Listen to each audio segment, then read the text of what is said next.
Hello, something isn't right here. Hang on. I'm going to put him up. That's it, cheers, Colin. That's it. We're better now. Philip's on top. And we're actually going to put Mia here because ladies should be on top too. So there you go. I'm down at the bottom. But hi and welcome everyone to THFC Till I Die, your home of Tottenham, past, present, and the exciting future under Mr. Ange Postecoglou as Tottenham again strike early in the transfer market. Eric Dyer leaving the club. Hugo Lloris left the club. We've got Rudu in. We've got, who else we've got in? Timo We've Werner. got Vernon in. We've got more players coming in. This is going to be a great window for Tottenham, and I'm so excited. But welcome to the show, guys, and welcome to the roundtable discussion. And with me, of course, on this brilliant show, of course, it's my usual co-host, the one and only Mr. Philip Brady, a.k.a. the Navigator, the Eric Dyer agent, the super agent that gets all the big business done. Philip, how are you this evening? I just wondered who you were talking about there for a minute, but I'm grand. Yeah, I'm good. I said I'm glad the dire scenario seems to be coming to an end anyway. So. And also, of course, joining us, of course, is Mia, aka Scrappy Doo. We need to show Mia a bit of love tonight. She's not feeling too good. She's a bit stressed. So let's all be kind. Mia, how are you? And I hope you're keeping all right. I know why, but I just hope you're keeping all right. Yeah, not too bad. Yeah. And then down below, of course, is the one and only Mr.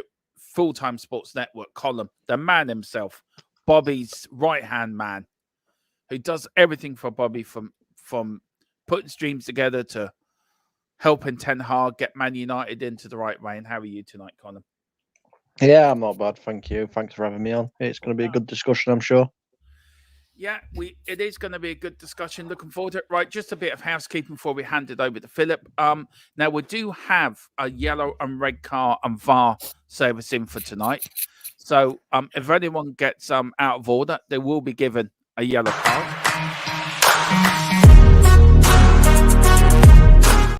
Then before it goes to red, we will take it to the VAR. Just that everyone in the chat has to go to VAR. And then if you do really misbehave, and then it is, I'm sorry, it's the early bath time for you. It is.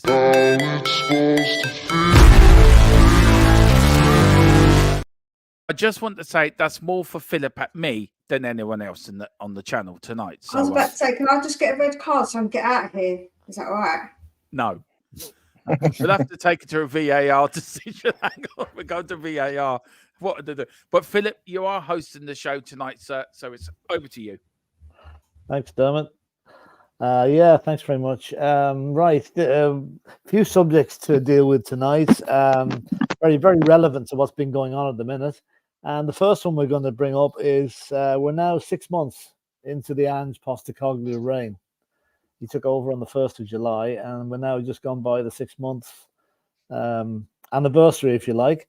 And I don't think the most optimistic Spurs fan could have envisaged him making so much progress in that 6 months. We knew it would be good. We didn't think it might be as quick as this.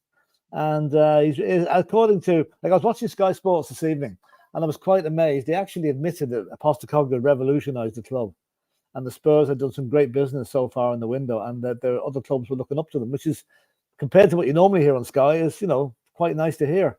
So I'm just going to go around the panel here and see what the best moment has been, your best moment has been in the season so far since Ange took over with that first game at Brentford back in August. So Mia, I'll go to you first on this. What is your most memorable moment under Ange? Oh, I think it have to be. I don't think there's anything specific I can say, but probably his press conferences, because I think that whatever he says is just so spot on with everything he says. I think, when he said to the guy when he was putting his microphone on, you could at least ask my name first. Something like that. Like, I love his little quick whips that he does. He does he's very quick-witted, and I just love it when we see him in press conferences. It always makes my day because he's always got something funny to say or a little comment, like when he said about the do you wrap them in bubble wrap, and he's like, oh no, chicken coop, something about chicken and why or something, and I was just like, he's so funny. The things that he just says is just hilarious. So yeah, probably he's brilliant press conferences for me. And do you think that, you know, we've had to endure, the word is quite relevant for this, Antonio Conte's press conferences, where you need to be sort of a psychologist to translate what he was actually saying into what he was actually meaning. It's so good now, I think, to have a straight talking Aussie there that just says it off the hip. Everyone understands exactly what he's saying. And I don't think he'll take any crap from anybody. Like I believe he admonished some reporter this week, don't ever question my, I don't know what it was, don't ever question my Integrity, I think he said. Yeah, integrity, that's right. You know, so that's the sort of thing is. So before we get Colum's view as a kind of an outsider looking in on the Tottenham scene, what do you reckon? What's your best moment?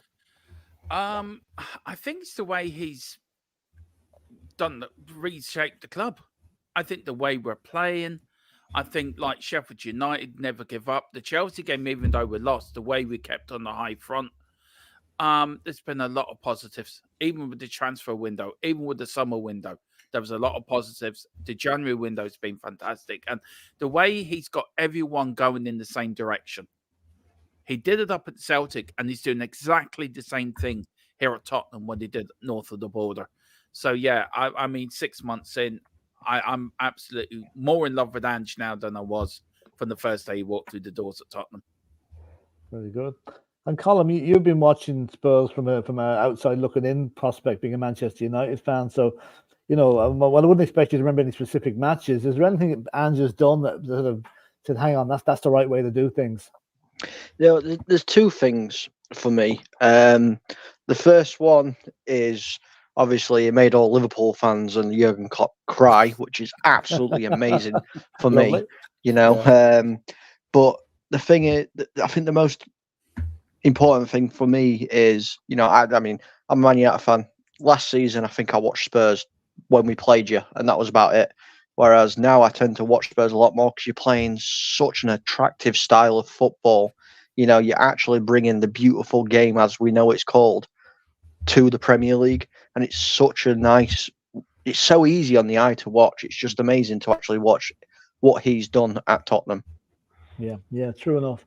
You know, I think we were brought on. Now, unfortunately, I can say maybe United are possibly going through at the moment what we went through last season under Antonio Conte. Not that we weren't a good watch. We were struggling to get results in games that we should normally be winning. So, you know, I think it's good to hear a neutral view on that you like watching Tottenham, because we've fallen out of love with the club nearly last season. We really have, because of the stuff that was being produced. It was terrible to watch, and we got what we deserved at the end of last season, non-qualification for Europe, because we didn't deserve to qualify. This season, it's a different kettle of fish. My favorite moment, because there's a number of them, but I think the most significant game for me was the 3-3 draw at Manchester City. Like, I know we always give City a good game, and we're their bogey team as such, but I think the way that we kept coming back in that game and never say die attitude, I think that really summed up for me what he's done to the club. And let's hope we can continue it in the FA Cup game that's coming up in a couple of weeks. I just want to add a question to the panel as well. Whoever wants to go first can go first.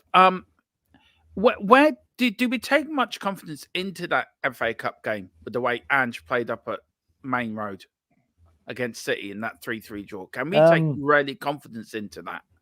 We can, but City have played 5 times at our new stadium and they haven't even registered a goal yet.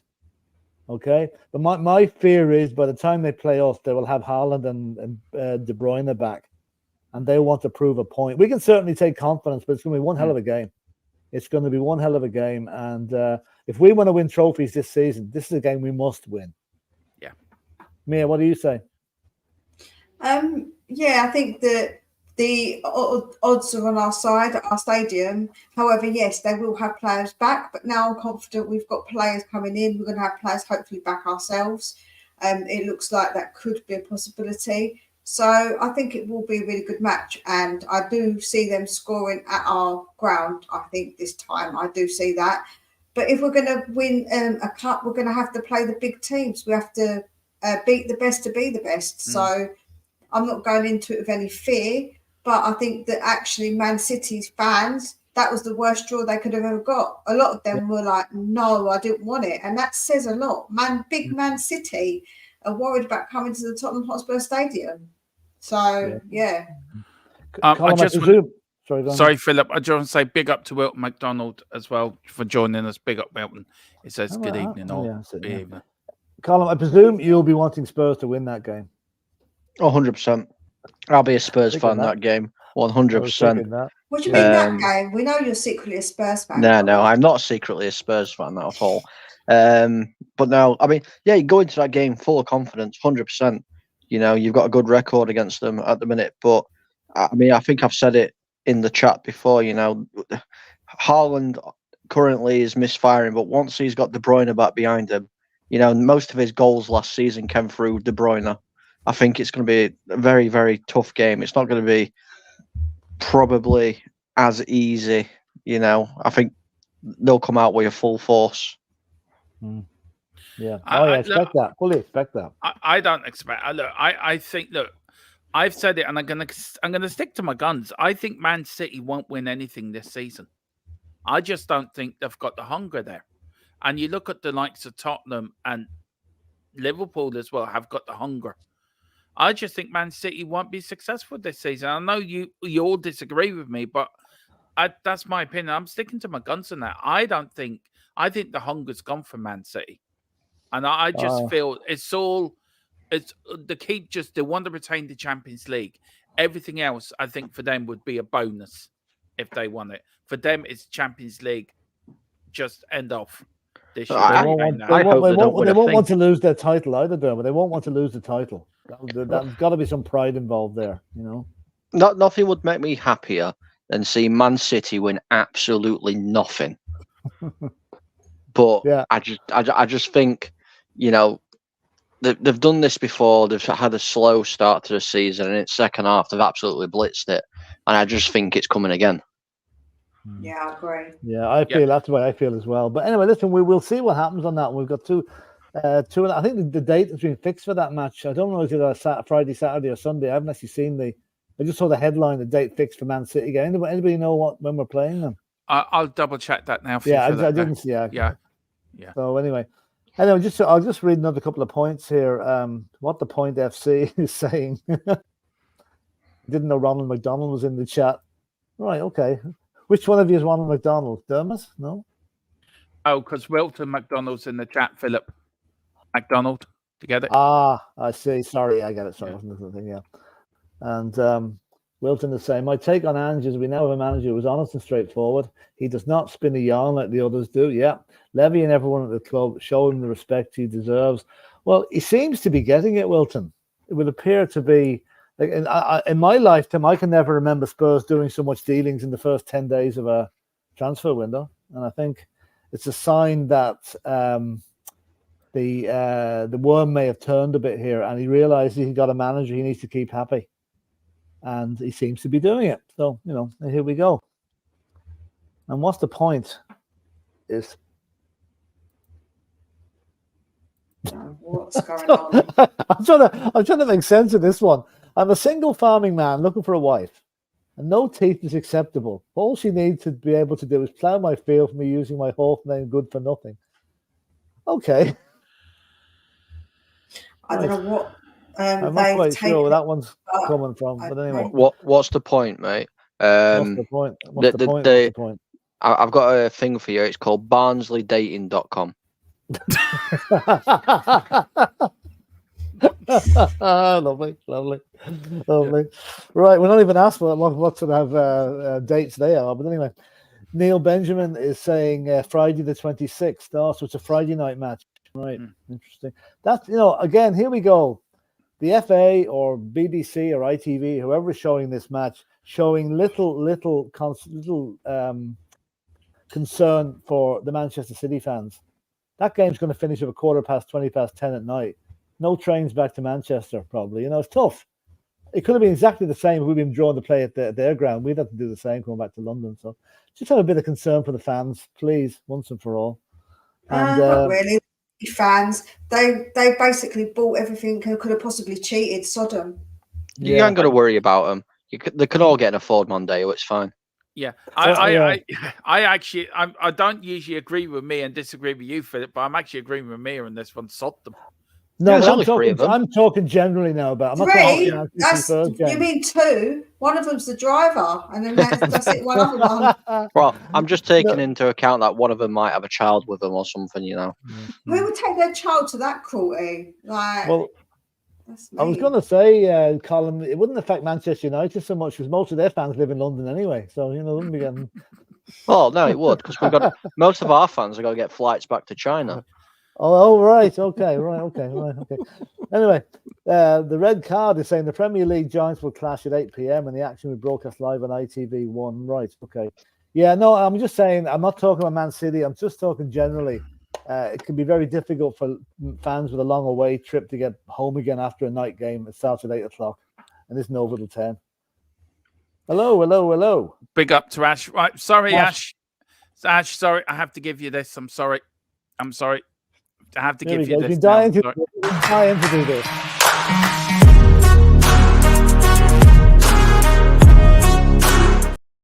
You got a yellow card now for being late. You know, we're all on top.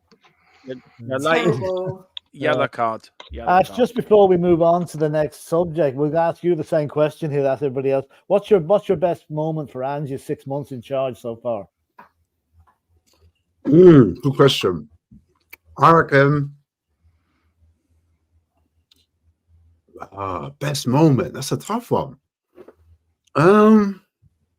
Arsenal, I'd say. Arsenal's ground causing them up. Yeah. I went for the 3-3 at City, but you know, it's.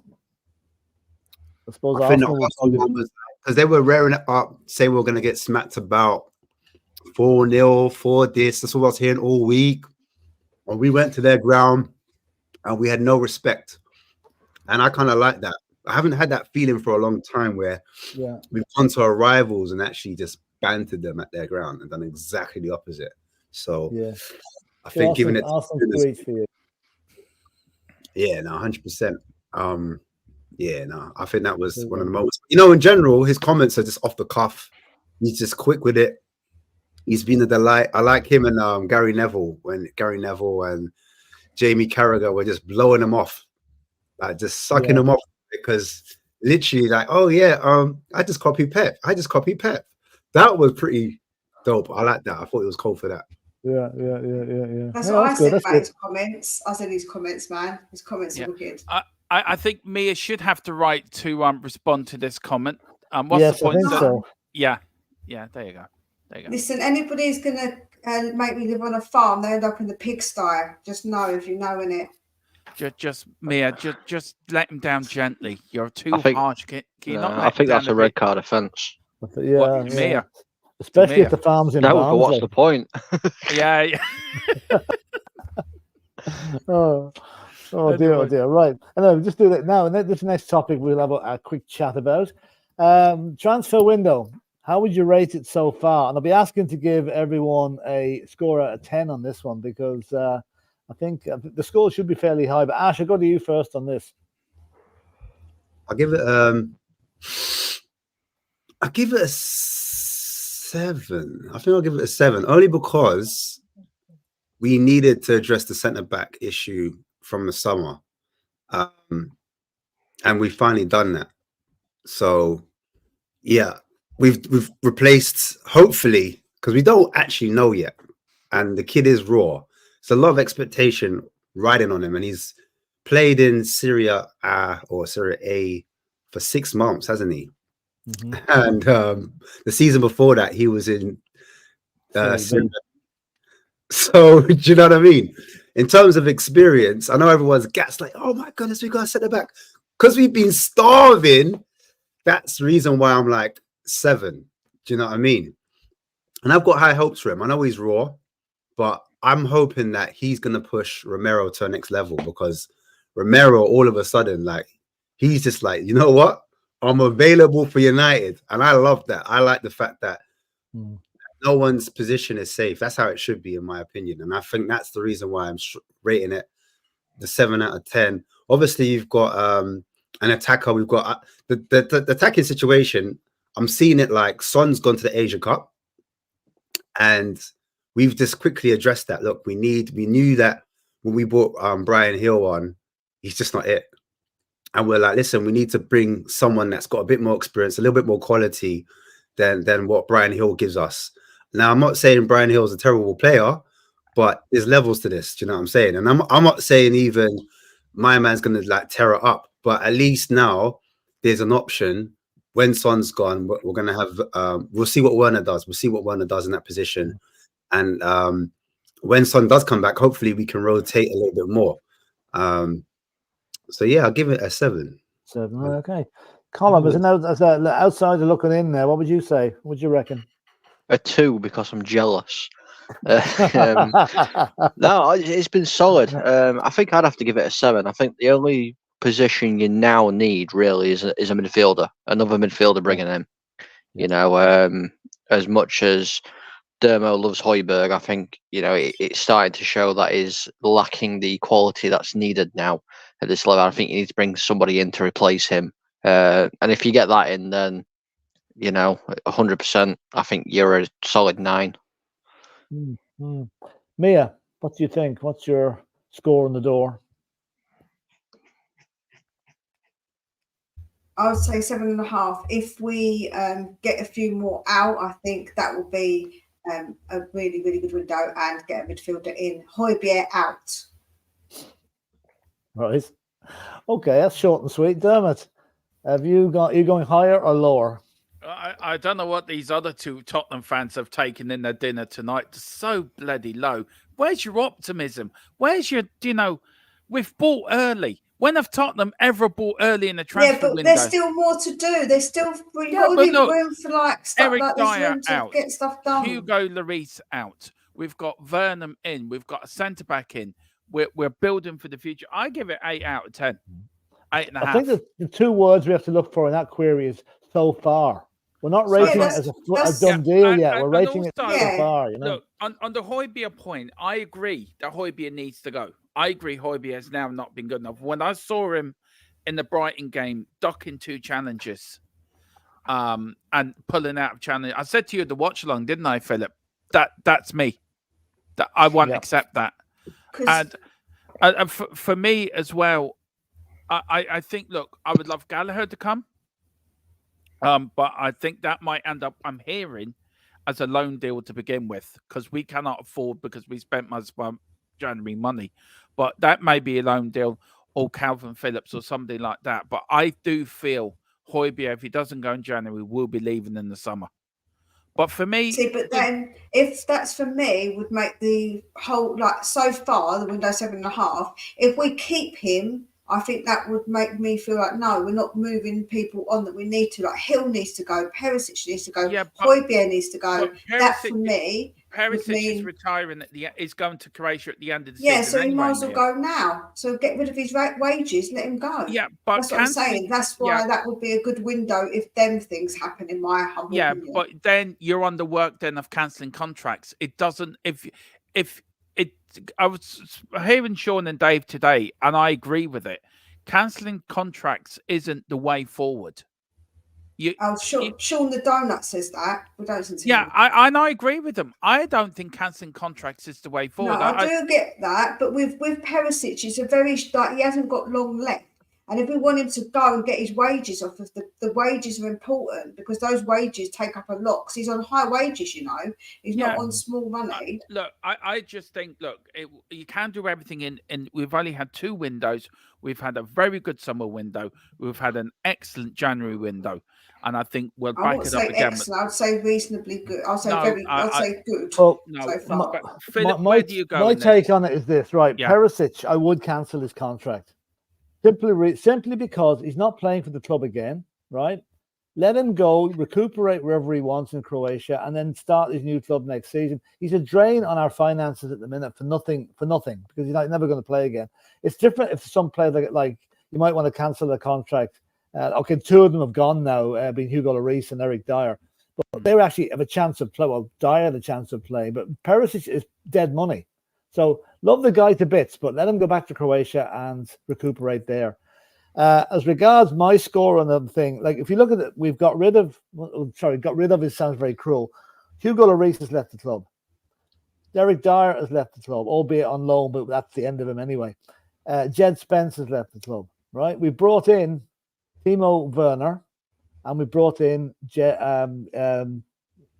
I call him Dragusin. I think by the 11th of the month, I don't think any of us really thought we'd have as much done. So I'm going literally on the so far. There's a bit of wording on that question, and I'm giving it a 9. And I think it can even get better if as Mia says, we get rid of more of the deadwood during the next 2 or 3 weeks. And we also bring in a box-to-box midfielder now. A box to Ash should put his hand up like he's at school. He's going to go, yes. I'll let you in a second, Ash. Yeah, I'm just saying, like we get a box-to-box midfielder, and I think we've done a really, really good window. Ash, at the back of the class there, putting up your hand. Go on. Is 7 out of 10 bad? I'm confused. I thought 7 out of 10 is good. Huh? Is 7 out of 10 bad? No. Well, it's so far. But it's like, right, Ash, what's going on? I'm thinking 7 out of 10. I'm obviously, if look, I don't know, everyone's got different expectations. Like for me, if I'm going for 9 out of 10, we've got someone like in to replace Kane. That's for me 9 out of 10.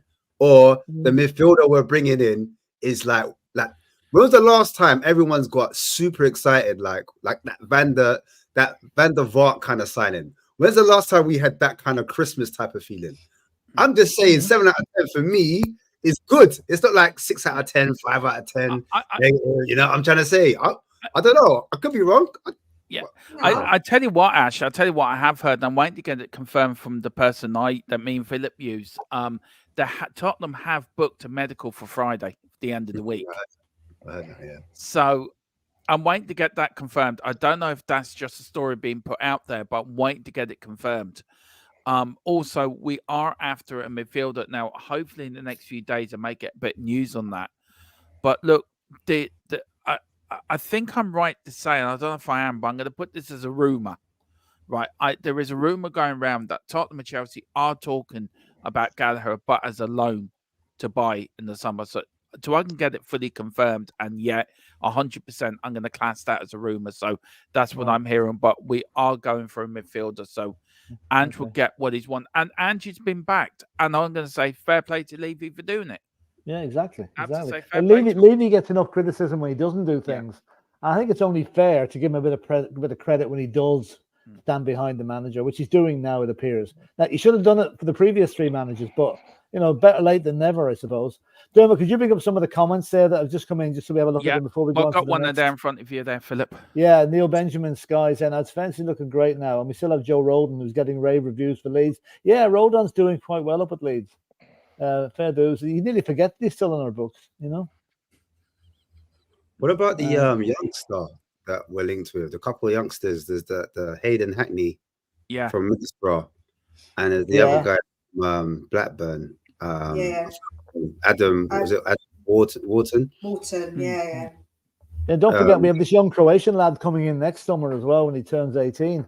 He's supposed to be another one for the future, you know. So the future is looking extremely good for Tottenham at the minute if they can keep this going, if they can keep their momentum going and keep bringing in the good players, you know.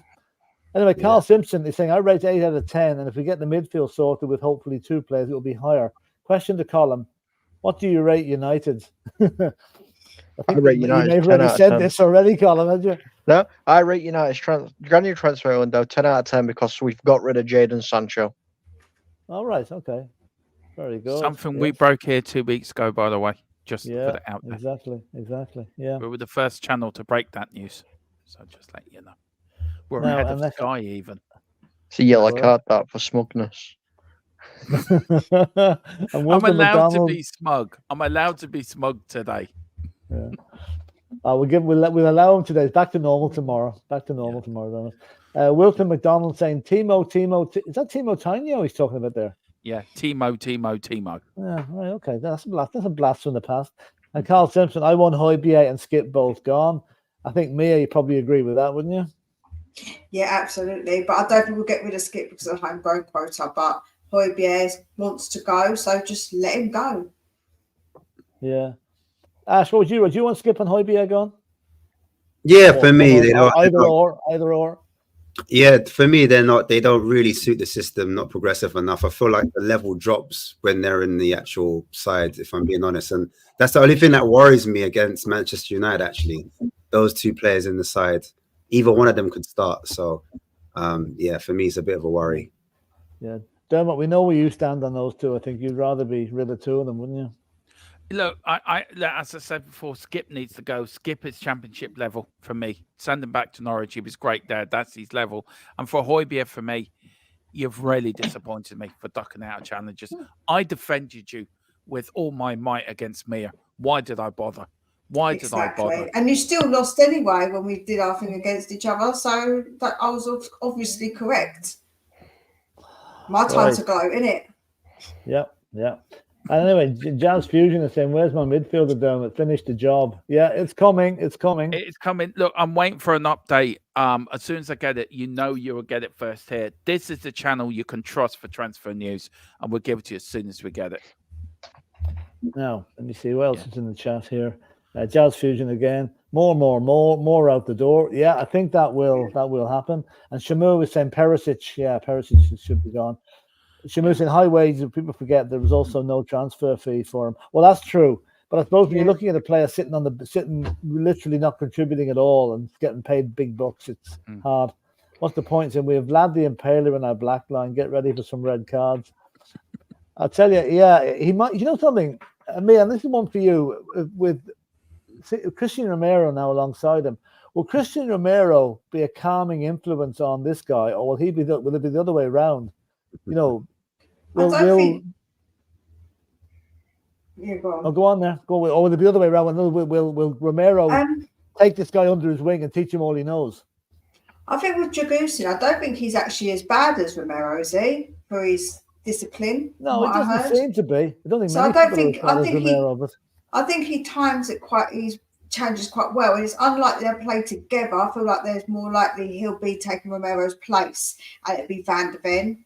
So I think that Discusion's not going to. I think he's going to do his own thing. I don't think he's going to. We've only got one Romero. Let's say that much. That's true. The thing is, though, guys, in the Italian league, I don't know the Italian refs if they're a bit more lenient than the English ones. Maybe. Yeah, well, that's true. Yeah, that's true. Anyway, we shall soon find out, because although I just noticed tonight now, the signing is subject to a work permit and international clearance. So hopefully they can get that through tomorrow, because he has to be registered by tomorrow to be eligible to play against United on Sunday. So we'll have to see. Jazz Fusion, remove more dross as well, and it's a 10. Yeah, well, I mean, we will do that. We will do that. And gloaty Moyles again, they are, damn it. Look, the only reason I'm gloaty is because I'm enjoying actually shoving it up to some people who actually were very not nice to me, and I'm enjoying this bit. So PHILLIP knows what I'm on about. And also, he has to be right. You know, he has to be right here, because at home, obviously, he's never right, because obviously the lady is always right. Yeah, what's the point? You're on dodgy ground putting stuff like that up. I tell you. Yeah, I tell you, what's the point? I meant to say, please behave yourself, or we will time you out. You were rude to Mia with what you put in, and now you're starting to that. What's the point? Behave yourself. If not, I will yellow card you, and you will be timed out. Mods are on there. The mods are doing their job. So behave yourself. Shamu is saying, wait till the end of the window. Well, we will give another scoring at the end of that. And Discusion had one yellow card all season. Boy, that is good. That is good. That is good. Yeah. So. Right. Now, next subject, Dermot. Yeah. Next subject. Done that one. I tell you what, we'll leave that one to the end, PHILLIP. We'll go to We've done that one. We've done that one. Yeah, I know. Where has it gone now? Okay, then this fella. Right. Farewell to Eric Dyer. How would you rate his time at Spurs, good or bad? Now, I'm going to go first on this, because me and Dermot had a disagreement about this earlier, right? I'm going to be very fair to Derek Dyer. He's with us 9.5 years, okay? He's 49 caps for England. He had maybe, I'd say, 6.5 to 7 good years at Tottenham when he was, he was there or thereabouts. He didn't let us down. He's been pretty poor the last couple of years, and we've all suffered as a result of that. We've lost games because of it, down to him, purely down to him. But now he's gone. I'd like to say, listen, Eric, for most of the time, you did your business. You're proud to pull on the shirt. Now you've gone to Bayern Munich. Best of luck there. I don't think you'll get much game time, but at least you're going to be away from our club, and we won't have to listen to everybody giving out about you all the time. So I'm going to say, on the score out of 10, I give him a 6 out of 10, and it would have been higher only for the last couple of years. So, Mia, I'm going to pass that one on to you now. I give him a 5.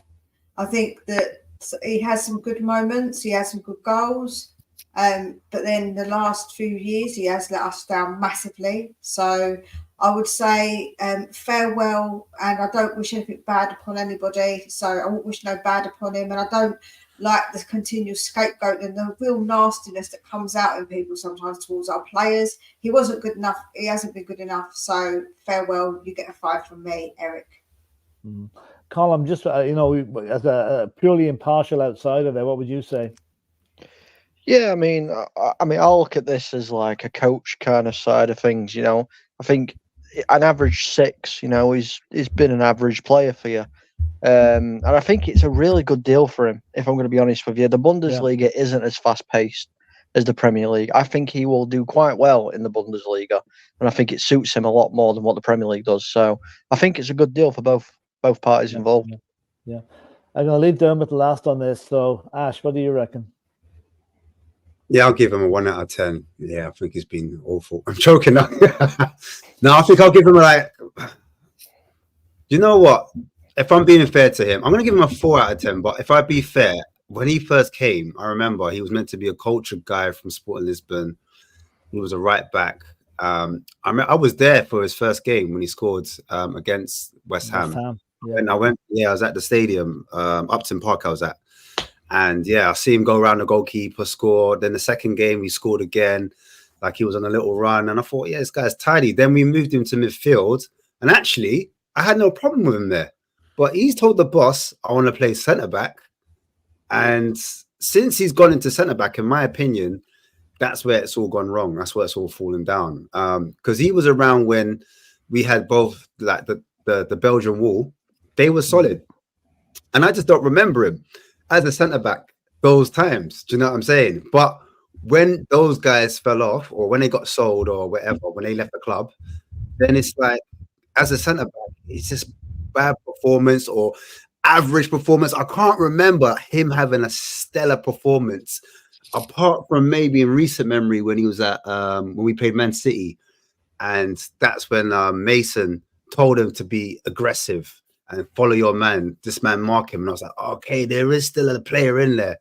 But apart from that, I just said, nah, not for me, man. He's just, and now we've got a new manager.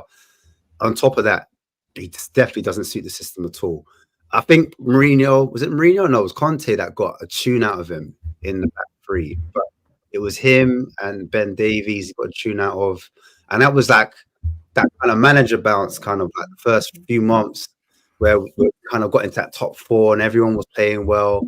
And then after that, it was just like I could just see all the deficiency of the player, like the way he turns, his mobility. He passes the buck. I hate this thing. Him and Højbjerg both do it. Like they know it's their fault and they start pointing. I can't stand that. Just take the L, man. Like, but I've got no hostility towards him, even though I'm coming with all this kind of vim. I still say, look, good luck at Bayern Munich. I'm sure you'll do well. And everyone's saying, man, that's how you feel upwards. Literally. Yeah. There you go. Dermot, last but not least.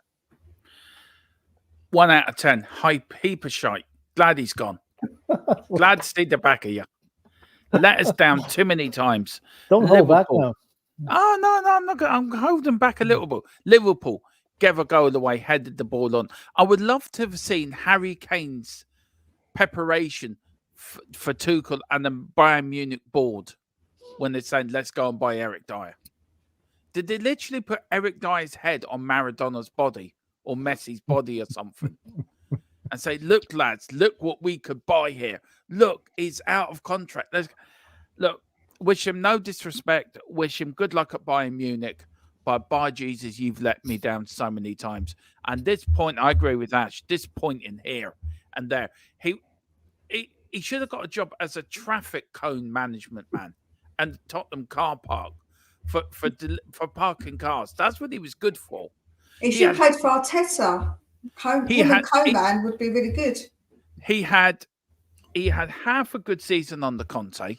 He was a backup on the Poch.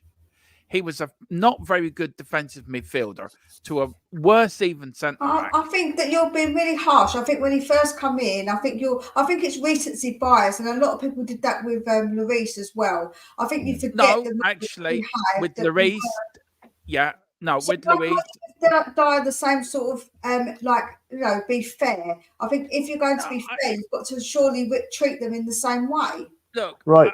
I'm going to say one thing here now. One thing before you get in there, Dermot. I can't even finish what I was going to say. No, I'll let you know in a second. Just to temper the argument a little bit, right? Eric Dyer has got 49 caps for England, right? It was said on Sky Sports tonight, now you can laugh at this if you want, they're going to Bayern Munich will also enhance his chances of getting back into the England team. That's all I'm going to say on it. Carry on, Dermot. Eric Dyer, look, everyone has their own opinion of Eric Dyer. I wish him all the very best at Bayern Munich. What a club to go to, fair play to him.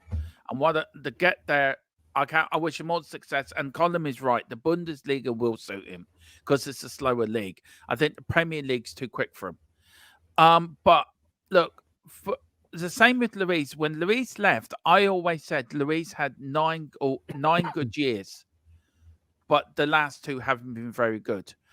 Dyer may have had good games for us, but he's never been consistently good.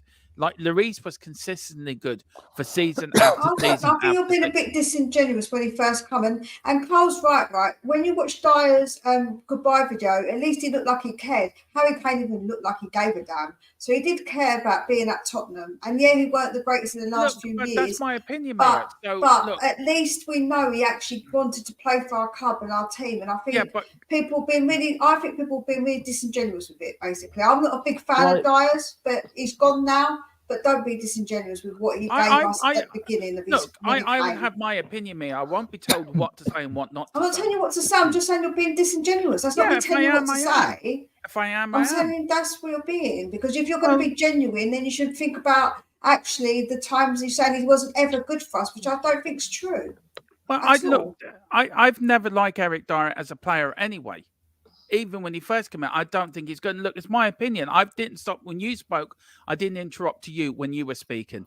So it was my point. But look, it is what it is. He's gone. The very best of luck to him. I hope he does well at Bayern Munich. And as somebody said in the chat, he will get if he does do well, he may get another team in the Bundesliga. So good luck to him. And he's only 30. I'm glad he's only to see him 30. He has plenty of time. Listen, I think we should finish this topic off with Eric Dyer and saying, listen, Eric, thanks for your service and good luck in Germany. That's the best thing we can say, I think. So. Yep, that's it. And we'll move on to the next part of the agenda, which is now. I think our thinking on. I'll just read this comment first. He was part of the team that Poch built and was. Gone. Order in the courtroom. Sorry. Yeah, he was part of the team that Poch built and was a key member. He gave his all, part of the reason we had such good memories from the Poch reign. That's it. That's somebody else's opinion. We're all entitled to it, you know? Yeah. So. He was only a backup in the Poch era as well. I know he played well in that, but he was a backup. He wasn't a centre back. Let's all remember that he was a defensive midfielder. Yeah, so he was good in that position when you played in that position. Look for me. Look, I'm not. I'm bringing the hammer down on the Eric Dyer. We finished the subject. We're not going back to it. We'll move on to the next one. Right now, it's getting juicy. Yeah. Well, anyway, should agents? Your popcorn. Is that what you're eating? Is it, Ash? You're eating your popcorn, yeah? Yeah, man. This is very relevant to what's been going on in the last few days because Dragusin's agent has not exactly endeared himself to Tottenham fans the way he was carrying on, trying to sell his client to another team. But this is the question: should agents be more regulated, and do they give good agents a bad name? Now, this comes in the light of the FIFA plan to cap the commissions payable to agents has been kicked out basically on appeal, so it doesn't apply anymore. Just to give you a quick rundown about the main talking points about what agents can do and what they can't do, right? Agents cannot act for the player and a club. They can only act for one party in the deal, right? Now, as Dermot rightly said earlier on, if the man was trying to flog Discusion to Bayern Munich, he was probably doing it with Genoa's blessing, if you like, and he may have broken the rules there, right? But anyway, agents, what they earn. I'll go through this, then we can have a discussion on what agents generally do. FIFA wanted the agents' earnings capped at 10% of the transfer fee, right? Which, when you look at it, that's 2.5 million for this guy in Discusion's agents. That's been kicked out. There's no regulation now what they can earn. Also, this is a bit I thought was very interesting. Players also pay a commission to the agent from their wages every month. And what's in at the moment is if a player earns less than 200,000, more than 200,000 a year, which, let's face it, is practically all of them, he pays 3% of his salary to the agent. And if he earns under 200,000 a year, he pays 5%. So these guys are on big bucks. And a lot of them, I think, are abusing the system. And what FIFA wanted done, which is perfectly legitimate in my mind, they wanted all the fees to be paid directly through FIFA to the Paris clearinghouse, aimed at transparency, so everyone would know where the money was going to. That is no longer going to happen. So they're back into the murky waters of underhand payments, cash in brown envelopes, and whatever. So should agents be more regulated? Sorry, can I just make a point here? I've just got to get this off my chest. Yeah. AJ, I'm entitled to my opinion. Just because Mir had a different opinion to me doesn't mean you can say what you said. I've never liked Eric Dyer for the performances when he's let us down. When he's let us down against Liverpool. When he's let us down in the past. As I said, he was never a centre-back. He was a defensive midfielder. When we try, instead of buying a centre-back, we tried to change players into positions which they're not good at. Now, there's not bias ruling my brain. I'm a Tottenham fan. I'm entitled to my opinion, like you are, like Philip is, like Ash is, like Colin is. That's what he's saying. I think I'm just saying that. Look, I understand where you're coming from. I respect Mia's opinion, and Mia respects mine. We always do. So it wasn't being like that. It was just because he agreed. He basically was agreeing with what I was saying because he felt that you were being biased. And that's what I was saying basically to you. I was saying that you're being disingenuous because you're biased because you don't like him. So you're not giving him any credit for any of the stuff he did that was good. That's all I was saying. Yeah. Right. Okay. Let's park that one and move on. No, I've lost my thread now. Okay.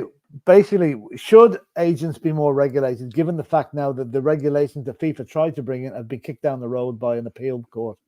So are there more? Is it open season now? Can they do what they want? Ash? You know what? It is what it is, man. Football's been corrupt from day dot. And these agents, I think we're more peeved off because of the recent comments, like what this agent's come up and said. He's basically just shitted all over Spurs. He's just saying, look, my player will leave to go to a bigger club. He needs to relax, first of all, because you need to prove your worth first. You've only done 6 months in Serie A.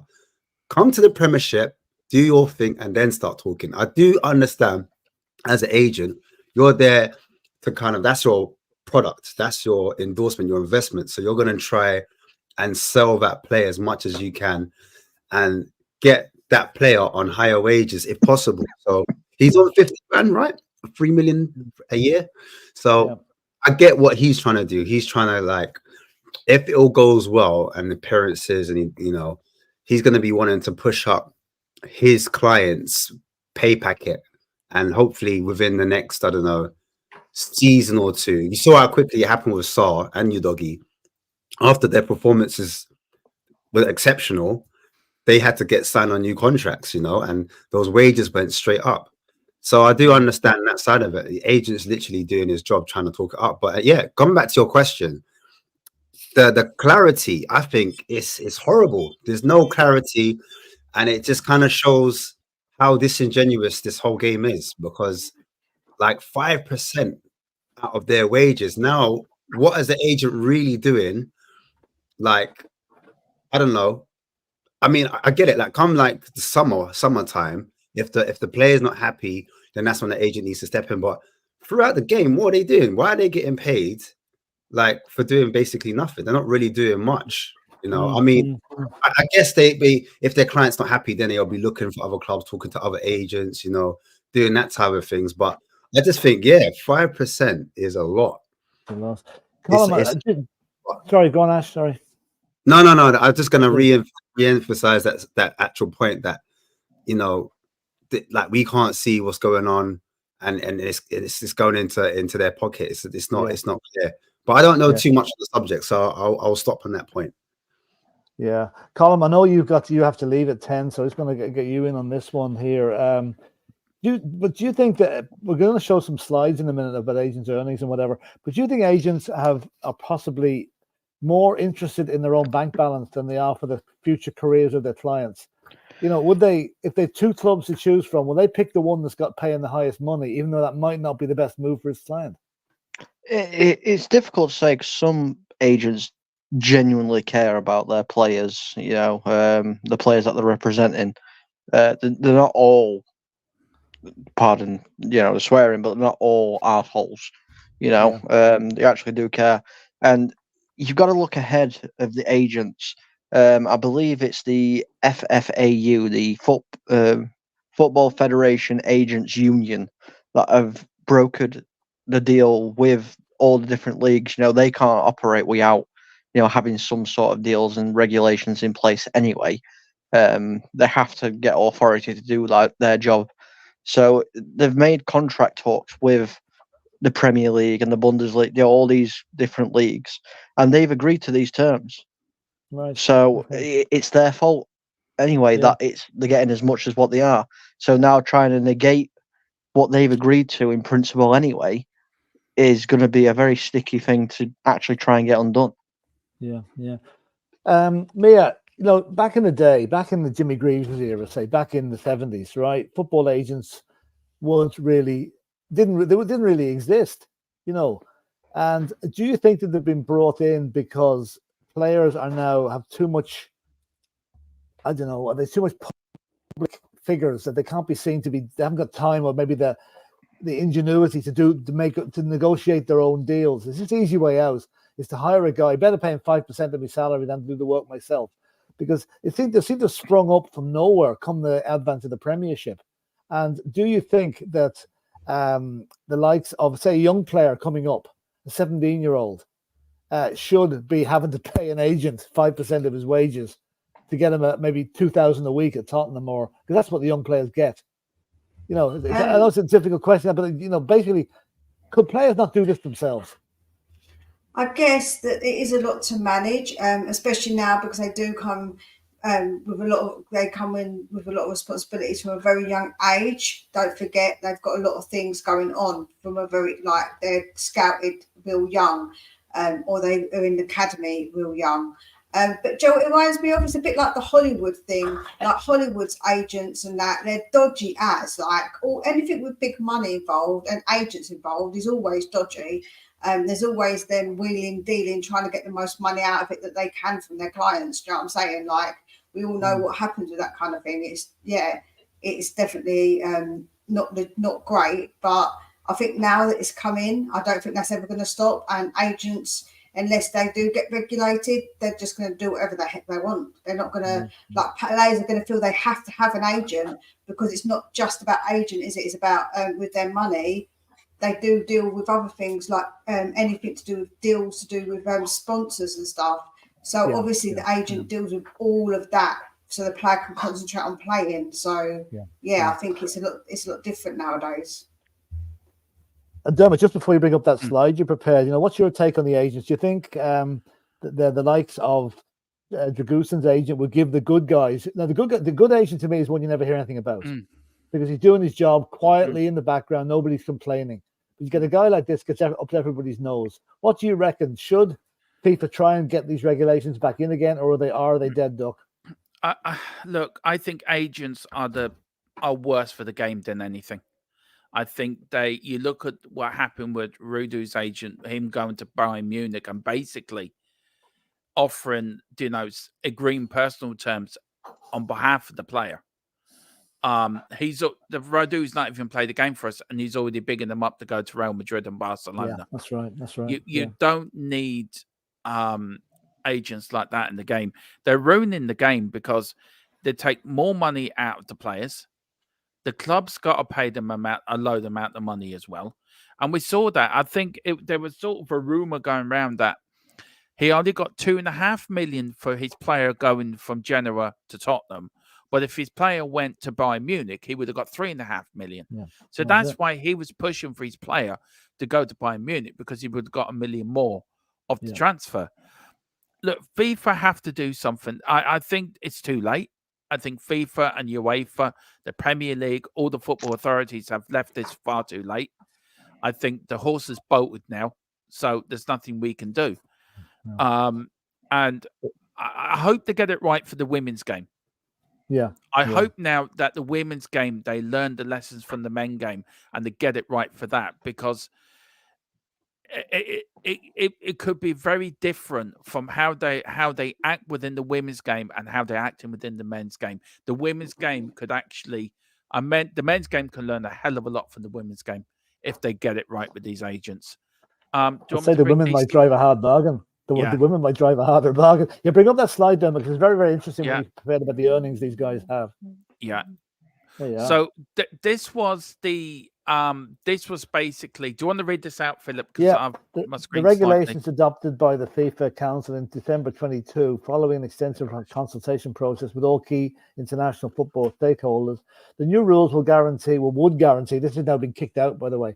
New rules will guarantee minimum professional and ethical standards for the occupation of football agent, including a mandatory licensing system. The initiative is part of FIFA's efforts to modernize the football regulatory framework and to protect the good functioning of the football transfer system.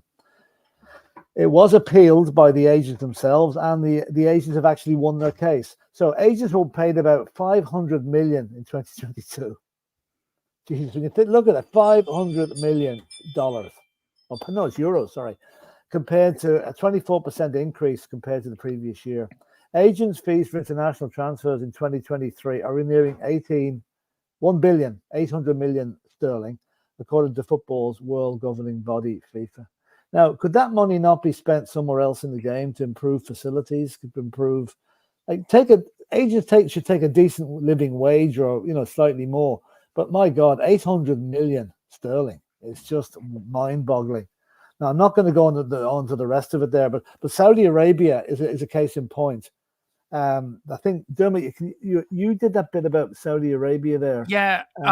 It basically what it is, the clubs in the Asian Football Association, which Saudi Arabia is part of, spent 1.03 billion, which is 830 million, which represent 14% of the total international transfer spend. FIFA confirmed it's the first time ever that spending on transfer fees by clubs from any other sort of football area other than UEFA has surpassed 10% of the global term. So I want to ask, can I ask a question to the panel, Philip, if that's okay? Yeah, go on. Yeah. I want to start with Mia, and then I go to Colin, and then you, Ashla, and then I'll let you go last. Mia, look, you see the figures there in front of you, aside from nearly 2 billion spent by English club. Is Saudi Arabia, the Saudi Pro League, they're driving up the transfer fees, right?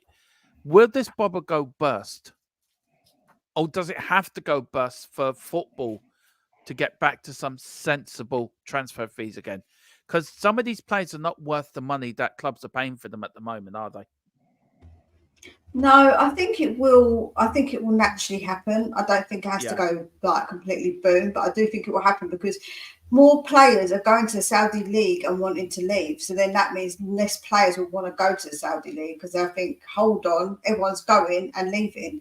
So I think that it will just cause less people to go there, if I'm honest. And so I think it will slow down at some point. I think that will happen. Ash, Colin, I know you have to go soon, so I'll go to you next. Where do you think this will end up? And as you can see there, deals done since the 1st of December, including Gray's move from Everton to Al Ittihad, was 3,100% rise on the year earlier, underlining Sorry, I just Okay. muted Philip there for a minute. Underlining the change in strategy around football recruitment. Is football on dangerous grounds at the moment, Colin? No, it's not. If you actually do I say a little bit, it's quite a lot of digging in and research and talking to people, within the game and all that kind of stuff, and people that work within it. The Saudi League is kind of strayed away from what it's actually wanting to do anyway at the moment. It's brought in the players currently, like it's got in, like some of the youngster players, Jota and Gray and people like that, because they're trying to establish themselves. However, their actual aim is to bring players over, well-known players, i.e. Cristiano Ronaldo, Benzema, these kind of players that are coming to the end of their career. So people in that country can get to see these players before they leave. The likes of Jota and everybody that they've got at the moment was never their intention of actually getting them. It didn't actually fit the profile of players that they wanted. They wanted the high, big name profile players. And obviously, some of the players are wanting to leave. As somebody said, I think it was Mia said it. Players are wanting to leave. Jordan Henderson wants to go already. The Saudi League will destroy itself because of this.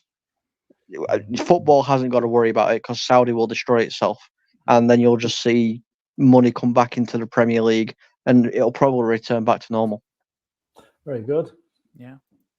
Go on. Yeah. Now, who's next? Ditto. I've even heard Gabby Vega. Now that's a player I will go for. He's unhappy at the moment. He's spoken out recently saying how he's unhappy and he wants to leave as soon as he can. So a lot of these agents, they're not even doing their due diligence and researching the actual area, seeing if they would suit their clients, if it would be, they're seeing the money and they're thinking about themselves first. They're thinking about their pockets. And that's never a good sign. And I'm just going back to Dragusin, his agent. And I'm thinking the same thing. I had just read his father's statement. And I think his father should be his agent, if I'm being honest, because his father's written a far better response to what his agent said. Like on the first day, like someone signs, you don't talk about other clubs. Like how disrespectful. Like what common sense is that as well? That's just bad business. Business is all about relationships, how you treat people, and building bridges. Right now, he's not building any bridges. But yeah, coming back to this actual Saudi league, I have to agree with you guys. I think it was only a matter of time. A lot of the players that were, acclimatizing, they were from a similar culture in terms of their belief system. They were had their faith of Islam. They were Muslim, and so in that culture, it's pretty much, you pray, you go home, you go to work, and then you go home to your wife.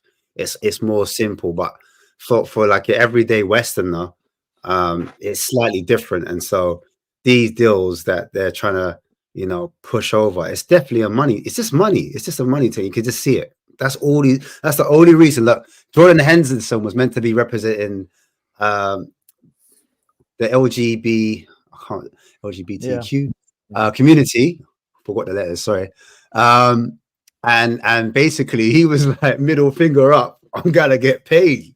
Do you know what I'm trying to say? So like once that money, like not everything is money, if that makes sense. Sometimes you just need to kind of, because they're getting paid anyway. As a footballer, you get paid handsomely, but I guess they thought it was a once in a lifetime situation. Now they're realizing they're no longer happy and they're away from.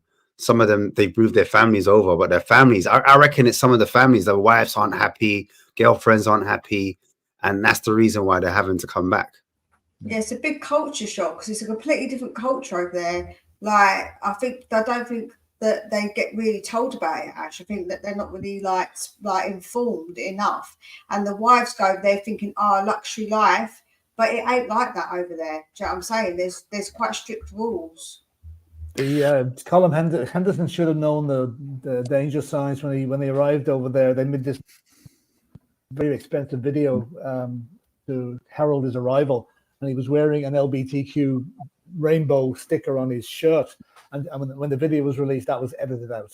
It was you know, it was blurred out. So he should have known there was a problem there. Is that everybody's views on that one, Dermot, or do you want to carry on? I just want to say big up the column. I know you got to shoot off column. Yeah, So do thanks, you want to Colin. do you want to give your channel a plug, column, before you go, where everyone can find you? Yeah, thanks for having me on here. Sorry I couldn't stay any longer, but I'm a very busy man and I'm tired as well. You can find me over at the Full-Time Sports Network. I will be having a rest day tomorrow and mentally preparing myself for the Spurs game, which will be streamed on the Full-Time Sports Network. So I'll be back then. Right. Are you streaming that on there? Are you joining us, Colin? What you doing for that game? Well, we'll joint stream it. Why not? Yeah. So do you want to come on to our one then? Yeah.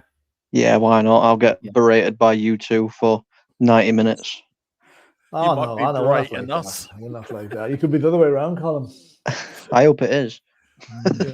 Well, listen, Colin, thank you for everything Colin. you've done. You're a massive help to the channel, and I'll speak to you soon. Thank you. No so worries, much. guys. Thank you, guys. Hag in. Enjoy. See you, Colin. Yeah, 10 again. Glow growing Man United. 10 again, right. Lasers out. Anyway, Anyway, Bryce, where are we now? I just want to say this last thing at the bottom here before we get everyone to plug their channels and we're end off. FIFA confirmed at least one agent, I just read this down, I couldn't believe it, acted on behalf of a club in 73 of those 829 transfers. The total amount paid to the agents involved in the women's deals was worth $900,000, which is 721, around nearly £722,000, more than 30% of the overall spend. It's So it's small money compared to the men's game, though, isn't it? Well, just one question to Mia, because Mia, the women's game, and I know you do it with Ellie and Kate as well. You look on the women's side of the game as well. Can you see? Is there a growth in transfers now in the women's game? Yeah, definitely. Yeah, there's definitely, because you see the league, the women's league, is becoming more and more popular. It's becoming bigger, so you do see the transfers coming in. Like we recently got one at the women's team done. I can't think of her name now off the top of my head, but we did get one done recently. So yeah, I think that definitely now that it's becoming more popular, it will of course obviously grow, and obviously agents will be involved. I'm in the wrong business. I should have been an agent. There you are now. There you are. Yeah. That's it. Well, anyway, listen, Mia, while you're there, plug your channel, please. Spurs Between the Lines. Yes, if you'd like to come over, please come over. Spurs Between the Lines, subscribe. I do daily content at the moment with my transfer updates in the mornings. I release it nice and early, so I get the news out nice and early for everybody. I do my reviews and previews of games. I do a match reaction with the girls, and I do today's debate with the girls too. So I've got plenty of content. Yeah, get over and watch. There's a great wee channel there, and Mia puts a lot of heart and soul into it. So get over there. She's, Scrappy Doo lives over in Spurs Between the Lines. And Ash, you're on a plug your channel there as well, please. Without Few Coys.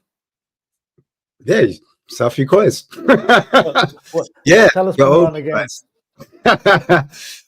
So we've got a preview show tomorrow, I believe. Yeah, with Haas, Scarfy, and TJ giving their views on the Manchester United game. We've also got a post-match reaction on the actual game on the Sunday, so look out for that. And then I have a little breakdown again on Tuesday, and then Wednesday we've got a rival show again. So yeah, guys, make sure you tune in. Yeah, subscribe to us, South Few Coys, man. And if you haven't watched this week's rivals, if you want to get riled up by an Arsenal fan, trust me, I was so tempted because I was angry when I even heard him. I had to switch it off because he made me so mad, and I didn't want to have the angry type. Oh dear! Oh dear! Literally, right for the faint-hearted. So, but yeah, yeah, guys, just make sure you add a sub, and big up to DERMOTRON and Mr. Brady over here, giving us the latest transfers. As always, make sure you guys tune in, man. I make sure I'm gonna watch for the latest transfer. Breaking news, by the way, guys. I don't know if you broke this one. I don't know if I'm allowed. Am I allowed to break news on your Yeah, channel? if you want to. Yeah. Of course. No, I just saw something about Dan Juma going to Leon. I don't know if you broke that one already. I heard Oh, that. right. I was watching Talk Sport the other day. His agent was actually talking to Simon Jordan and Jim White, and he mentioned about a French side. But Yes, yeah. So he's very happy though at Everton though. But he Yeah, wants I mean, regular it's football. interesting. I mean, he didn't survive Spurs, and then all of a sudden, he may not survive Everton either. He may go straight onto to another club. I But think yeah. that'd be a good move for him, actually. I think that'd so. be, I think it'd be a good move. I liked him. I really liked him at Spurs. I thought he would have really- worked better in an attacking same, mate. system. Yeah.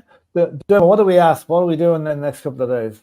Right. Tomorrow, of course, we're on at 4:00 with our transfer update show. Tomorrow night, me and Philip at 9 are doing the review of the transfer week, where we're going to go over all the deals from Tottenham and around the grounds and around everywhere. Saturday, we're on at 1:45 with around the grounds. Premier Saturday is back.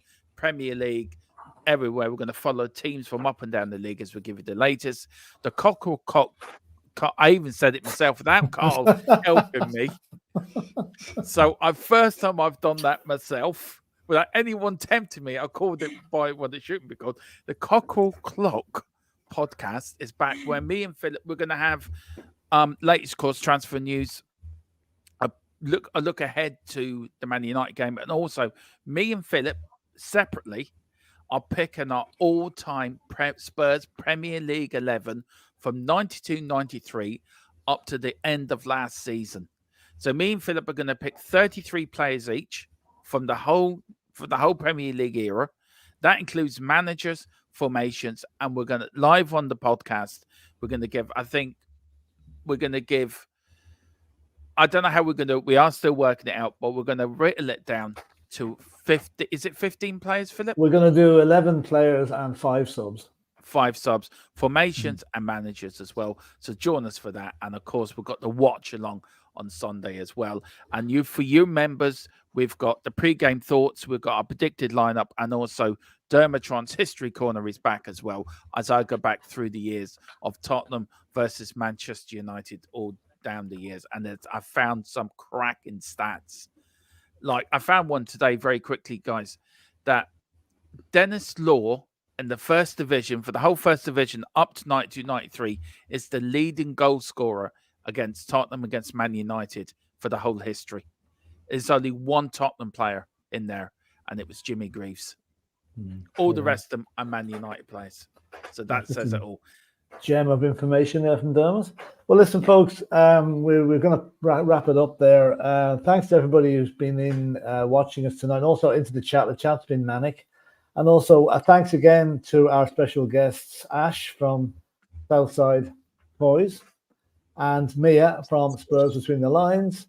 And thank them for coming on again. Also, DERMOTRON for letting me muddle my way through hosting the show. And all I can say is big game Sunday, win that game on Sunday. And the future is so bright with the players coming back from injury, along with the new guys. And my new nickname is now ROMOTRON Tier 1.5 because I'm one short. Here we go. I'm half short of the big It was actually shameless, man. It's been off now to get new batteries installed. Sean gave me that nickname today on Dave's channel. Sean gave me that nickname, so I was going to call you that, but I didn't want you to get upset. So I was Sean called that actually. So, right, Sean, you've given me a new name. I'm going to run with it. Right, and at that, run the closing head, Mr. Please. Thank you. Yes, okay. Hang on. I'm going to give myself something here for arguing with Mia. Sorry.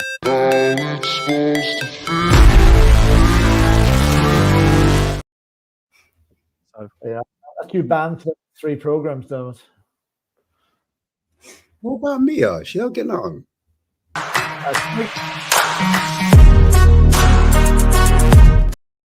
So rude. Should we get yellow for starting it, trying to stir stuff up in it. Hang on, should it go to VAR? Should that go to VAR? Philip, they'll get it wrong. They'll get it wrong anyway. Jazz Fusion's team Mia. See, I've got someone on my side. Okay, can I just say, Philip is the VAR man. So do the VAR thing, Ash, and we'll send this to Philip. Right, Philip is the VAR.